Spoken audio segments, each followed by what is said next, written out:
Each and every week I interview players one-on-one, and the cool thing about it is I always say I work for the fans. So I always take questions from you guys, ideas from you all, and I put that into my interviews with these players every week. And something very fun at the end of the interview is I do an activity like Office Olympics, just something really fun.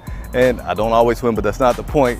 Just so you guys can get the chance to see these players as people, not just as guys with helmets on running around on Sundays. It's really cool. So if I have your interest, please click subscribe to my YouTube channel and let me know what you think.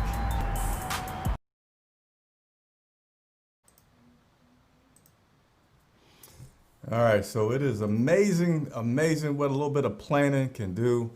Week 4 of the NFL, and I finally feel like I have all of this stuff together for my productions to do my pregame live show. So appreciate everybody tuning in. I'm Chris Jenkins, credentialed member of the media for Charlotte Vibe, covering the Carolina Panthers. And today is your game preview for Carolina Panthers versus the Arizona Cardinals. Today they will have fans at the game for the first time. I think about 5,200 people. I think most of you agree like me. It's really not that entertaining to be there with only 5,200 people. But nevertheless, we're going to go over some facts, but I want to get a few things out the way super quick because I know whenever I'm watching YouTube, I just want them to get right into it. So if you're watching on Twitter or Facebook, I encourage you to go over to YouTube if you want to interact and ask questions. Cody gave me the title Man of the People. I like to say I work for you guys. So I love interaction. I love questions, but I only see the questions that come over on YouTube. If you just want to watch and hear some content on Twitter or over there on Facebook, you're good to stay there. So as always, let me give a few what's ups to Tommy Walker, who seems like he's really ready for the game. Michael Samuels wants to know, where's the free streaming site for the game? Not here, man. I will get in way too much trouble doing that because I am credentialed. So they will see what I do and they will get me in trouble, so to say. What's up? Good afternoon, Leroy Miller. Michael Jones, I appreciate you tuning in. And B. Evans, my man is always here, yet we ready. Wind was so nice, let's do it twice. You rhyming today, man. I appreciate the rhyme. So appreciate everybody tuning in. Hey, hit the like button. All YouTubers ask you to do that. Why? Because it helps other people that like the Carolina Panthers find out about me. Easy way to support the channel, and I appreciate it much. So let me go ahead and get into a few things today for the Carolina Panthers. And let's start with some transaction updates here. So give me just a second, and I'm going to bring this up for you guys. All right, so let's look at some transactions that we have had activated today. Running back Reggie Bonifant, he was activated from the practice squad, so this is the last time that they could do that for Reggie Bonifant before he just has to be permanently on the 53-man roster. So I think you got some decisions that will be coming up there regarding that, because Christian McCaffrey's been out 1 week. He has 2 more weeks that he will be out. And, well, 1 more week technically after today. So big decisions coming up with Reggie Bonifant. Hopefully, I think he needs to be signed to the practice squad, to the 53-man roster. Let me know your thoughts below, as always. So let me go ahead and get back into this. Linebacker Chris Orr was activated from the practice squad to the 53-man roster, and cornerback Eli Apple was activated from the reserve injured list. And corresponding move for placing Eli Apple on the active list was we had to let go of defensive end Sharif Miller. So get you back here. You think Bonifant should be on the 53? Yeah, I think he has to make the 53-man roster at this point, right? Because Christian's out. You don't know how soon Christian's going to come back. You certainly want him back quickly, but Bonifant, to me, looked pretty solid in that last week game versus the Chargers. So let's go ahead and get you up to date on this matchup in regards to the 2 teams that are playing today, the Cardinals and the Panthers. Last week, the Panthers got their first victory of the season after beating the Los Angeles Chargers 21-16 out in LA. And the Chargers, whoa, this doesn't look right. I didn't put my right notes for the Cardinals. So I cannot put my exact notes for the Cardinals. I apologize. This is live TV, so I'm not going to bore you with making me find those. But I believe, let me just look it up super quick. I'll tell you what the Cardinals record is. Sorry about that. See if I can bring up the facts here super quick on the fly. Computer's not going to go super quick, of course. All right, so the Arizona Cardinals are currently 2-1. So I'll keep moving along. That was the information I wanted to share. Arizona Cardinals are 2-1, facing the Carolina Panthers, who are 1-2 and got their first victory last week. Carolina leads the series all time with the Cardinals 5-1. Game day. Yes, Ali, it is game day. He's a good player and quick. Dante Bell says that about Reggie Bonifant. Hey, super chats are always welcome. I am the only independent media covering the Carolina Panthers that is credentialed, and I rely 100% on donations and contributions from you guys watching. So a super chat is something that you can easily do to support the channel. Any amount, $1, 50 cents, who knows? But it always helps to continue to do what I do and cover this team for you guys. So I got some interesting facts that I love to dig up and share with you guys. So we're going to put those on the screen now. Again, just getting you ready for this game today with the Carolina Panthers and the Arizona Cardinals. So here's fact number one for you guys. Did you know quarterback Teddy Bridgewater, a lot of people have been like, man, what happened to Cam? Where's Cam? We should have kept Cam. Cam's doing good. And we're going to talk a little bit more about that situation shortly. But quarterback Teddy Bridgewater has completed 77 of 104 passes for a 74 completion percentage. That is good for the third highest in the NFL. So you can like Cam. I'm not saying I don't like Cam, but you got to say Teddy Bridgewater, he's doing all right for us. He's not doing too bad, and got us our first victory after losing 10 straight. Let's keep it moving, keep it moving. Let's talk about, I don't think the screen came up the way I wanted it to come up. Here we go. Let's talk about some more interesting facts for you guys that I found interesting for this current game. Currently, safety Jeremy Chin has racked up 26 tackles through 3 games. And earlier this week, when we were talking with Coach Matt Rule, he talked about how incredible Jeremy Chin is, how versatile this guy's been, playing about 80 snaps last week. He'll play in the linebacker, he'll play safety, he'll play punt protector, and just an outstanding guy. Great pickup for the Carolina Panthers so far. But he's second most on the Panthers with those tackles, having 26. And that is the most by any rookie in 2020. So good job there with Jeremy Chin. Let's continue to move on. Got one more great fact that I want to share with you guys. This one here. Robbie Anderson. Wide receiver Robbie Anderson leads the Carolina Panthers with 20 receptions and 278 yards. He ranks 6th in the NFL in receiving yards through the first 3 weeks of the season. So, how about that for our guy, newly acquired Robbie Anderson? He's different to talk to, but it doesn't matter what he's like to talk to in media interviews. It matters what he does on the field, and he is definitely producing at a high rate on the field. So those are some of the top 3 facts that I've dug up for you guys concerning the Carolina Panthers and where they are in this matchup today. Just again, going to continue to glance at some of the comments here. Again, if you're watching on Twitter or Facebook and you got some comments, please jump on over to YouTube. That way I can see those comments and interact with you guys. Teddy Bridgewater is much better than people give him credit for. Yeah, Teddy, he had over a 300-yard game passing, I think, about 2 weeks ago. Last week he had over 100 quarterback rating, and I'm not saying that he's the best thing since sliced bread, but he is definitely looking to be an effective starting quarterback in the NFL, and sometimes that's all you need is just effective. Kylan saying that Teddy Bridgewater is much better than people give him credit for. Keep pounding. DJ's caught only 14 out of 26 targets, but has over 200 plus yards. So what's going on there? Drops, lack of chemistry, lack of speed. Good question.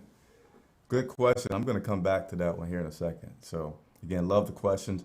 I'm going to try to continue to give you guys more notice about the live video so that you can prepare to be on there. Because again, I like to engage, and I guess if I don't let you know, everybody's working, everybody's doing different things. So it's hard for you to just jump in. So that was a comment I got from somebody. So I'll keep that in mind. All right. Forgot to create a graphic for one of the things that I want to talk about this morning.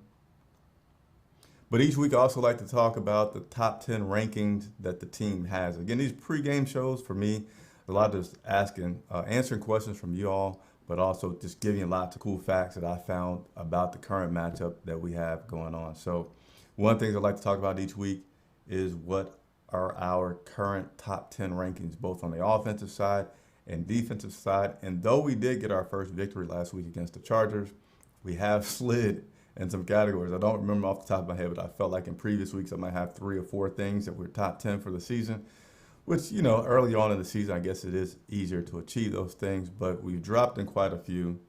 So let me go ahead and give you the top 10 rankings. There's only one, and it's on the offensive side, and that is we're ranking 7th in the NFL in passing net yards per game. That is our only top 10 ranking for the moment. Don't have any defensive top 10 categories, but hey, 7th net passing yards in the NFL. Again, that goes back to Bridgewater, Robbie Anderson, DJ Moore, as well as our offensive coordinator Brady, who is taking care of this team right now. All right. Another comment here. Like to read Chin. Once Chin gets a better grasp of coverage, watch out. Him and Derek Brown are Pro Bowlers waiting to happen, man. Yeah, you got to be excited about that, the defense and these guys coming together. And I got a topic that's going to come up a little bit here.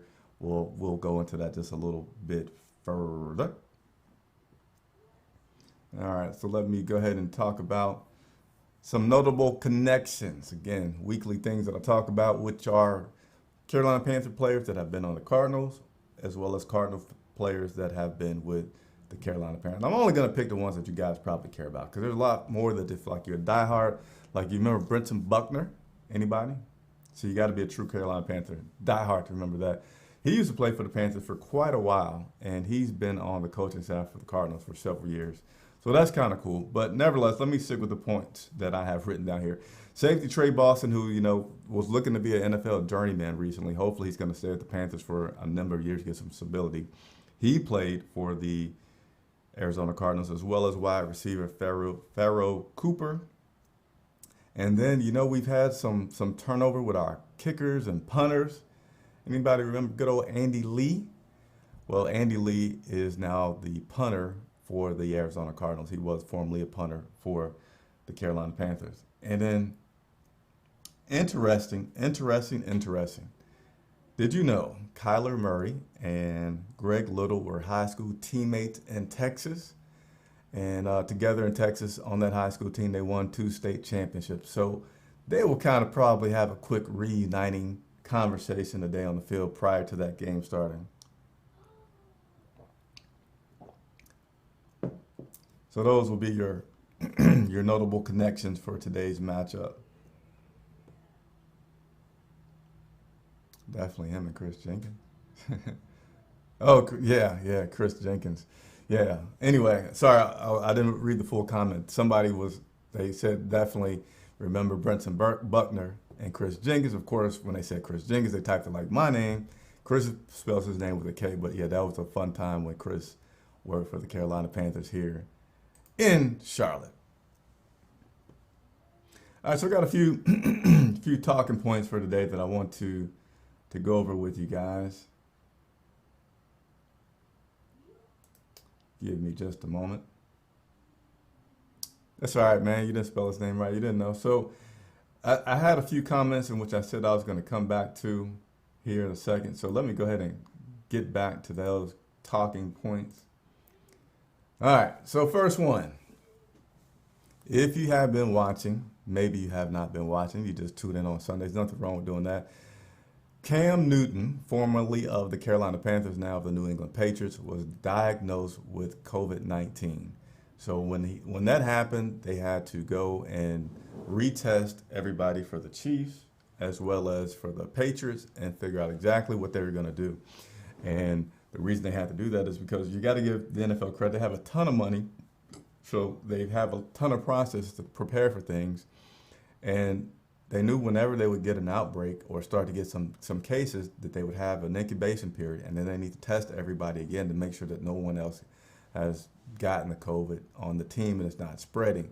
So when that happened, they postponed the game from today, and I think as of right now it's looking to happen on Monday, maybe Tuesday. And so that's that outbreak, but Cam Newton's definitely out for this week 4 matchup. Earlier in the week, it was the Titans that had some problems with COVID, and it caused that game between the Steelers to be postponed and moved. So there's this question about, can the NFL survive a season and have a good season with COVID going on? So I've been a person that's been really skeptical of this all season. Want to hear you guys comment, but I do feel like they have some pretty good processes in place that they will be able to have this season. You might experience some hiccups where you have some star players out, like, certainly Cam Newton, quarterback, being out is probably the worst case scenario. But if it seems like that Cam has it, but he's touching the center, he's touching some other guys as he's playing, even just in practice, and it hasn't spread, you have to say the precautions that they're requiring people to do with having masks on when they're not playing, getting coaches fined hundreds of thousands of dollars for not properly wearing their mask during the game, threatening this week to lose draft picks or have very, very significant penalties. I'm not a scientist, I'm not a doctor, but it seems like basically with COVID, you do have a chance to say that you can have some exposure to somebody you're in close proximity, but if you don't stay within that proximity for a while, you wear your mask and you do other things, you may be able to not get it for that moment, but you got to be, vigilant and always try to protect yourself from it. So I feel like COVID will certainly affect the season. The biggest way that I believe that it affects it is when they have to reschedule a game. But I feel like as long as And it seems like they've done this to say, hey, we're going to try to make this fair for everybody, but everybody's going to be impacted. We can't say you might have to play 2 games in a 10-day period, but that's just what everybody's agreed to in an effort to try to have this season. And so just got a question about putting a bubble in each city. Football is just a huge operation. Basketball, you got 11 people total on a team, 12, 15. Football, you could easily say you have 65 players, can easily have 20 coaches and staff, so that's 85. Let's just say 90 people per team that you have, times 20-something, 30 teams. It's just an incredible amount of people to do the bubble. So I don't think they need to do the bubble. I know here in the Panthers, they don't even have all their PR staff at each game. They still do a lot of stuff remote so that they are eliminating exposure and contact. And I believe that's going to happen for the rest of the season, and that's going to help prevent things from spreading. So that's why not a bubble, and that's just my quick take on will COVID shut down the season this year. All right. We got 2 more things that we want to go through. So earlier, I was talking about Jeremy Chin. I think it was 26 tackles, most through the game as a rookie, second on the team. Here's question number 2 of the day. and I have to look at my screen. That's terrible, right? But how much longer until this defense really clicks, gels together, and becomes a great force? And I don't know the answer to that, but I feel like we are really, really not far away from that happening. We're on the cusp of it. Number one, so many things were new. Coaches, players, and even the owner, right? But coaches and players, everything's so new that it's just going to take some time for those guys to start being able to play more reactively than thinking about what they're doing. And I feel like we're starting to see that happen. And this team drafted for the first time in the modern era, the only team that drafted nothing but defense in a draft.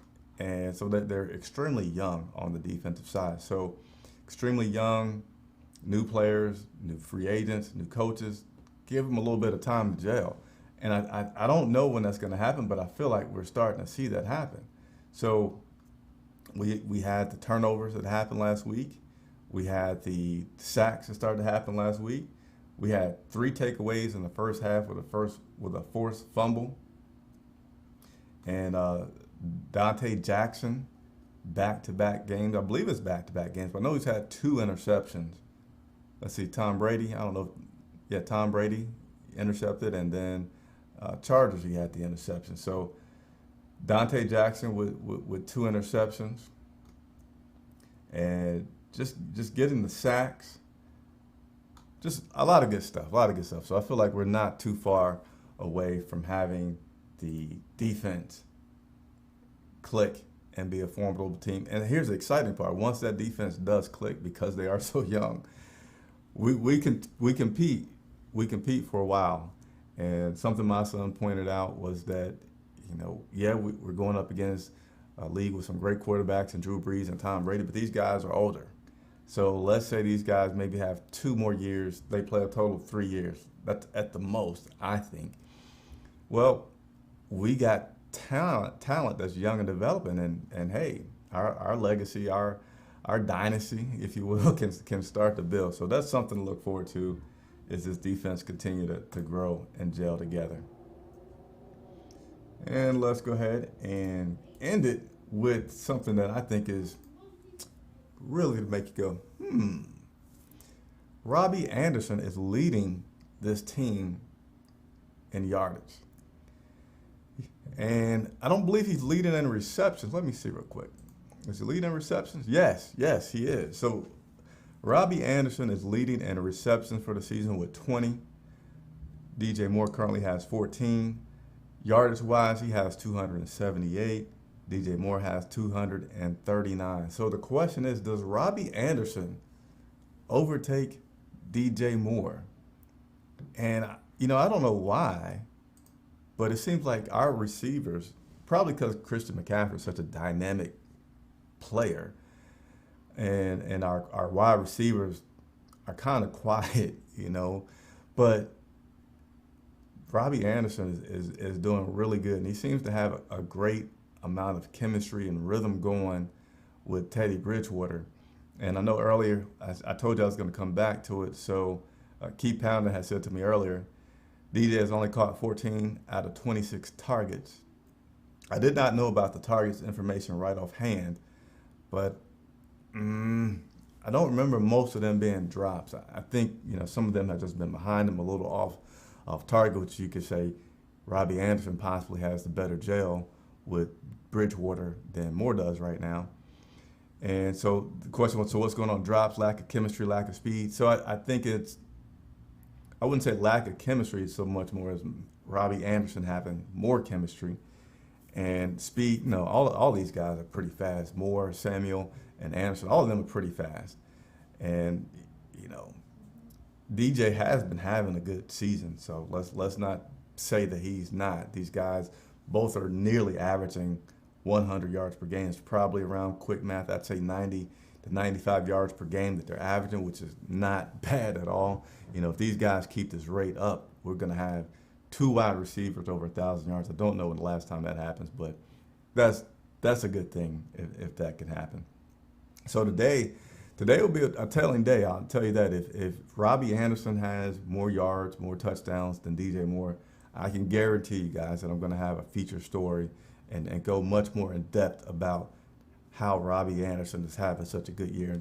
It will not at all be a knock on DJ Moore, just an observation of how great that Robbie Anderson's contributions are, and good job for this team on picking him up. So that just about concludes today's pregame show for the Arizona Cardinals and the Carolina Panthers, which kick off here in just about an hour. There will be fans that will be at the game today. Yours truly will not be there. And as we always do, give me just a moment, and I'm going to end with the inactives for today.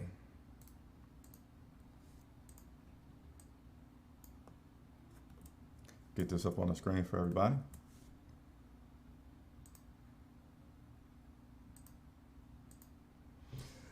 All right, inactives for today's matchup for the Carolina Panthers. That will be quarterback P.J. Walker, which means Will Grier will continue to get the start. Well, the backup position to Teddy Bridgewater. Cornerback Stanley Thomas Oliver will be out. Running back Trenton Cannon is inactive. I said out, but I mean to say inactive.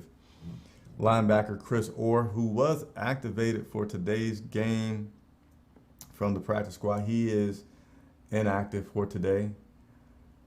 A little bit concerning. Outside linebacker Dennis Daly. Left tackle Russell Okung, he's going to be inactive. Russell. As well as defensive tackle Bravion Roar. He is going to be inactive for today. And just a few other notes regarding inactives.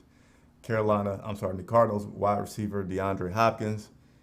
He had an ankle. He is going to be active today for the Arizona Cardinals. So Tyler Murray will have one of his favorite weapons available, and Dante Jackson will certainly be tested today.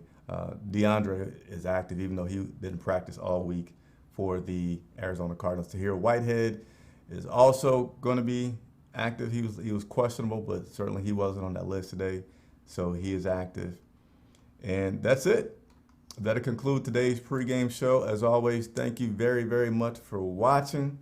Continue to watch. Continue to hit that subscribe button. Hit the like button. At the least, take a second to do that for me. Helps other Carolina Panthers fans find out about me.